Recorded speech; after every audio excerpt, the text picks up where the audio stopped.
Let's draw this one together. The first step, make a shape like this. Look, it's so easy.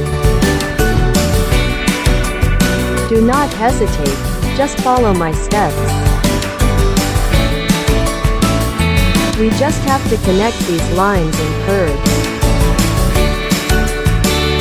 Isn't it very easy?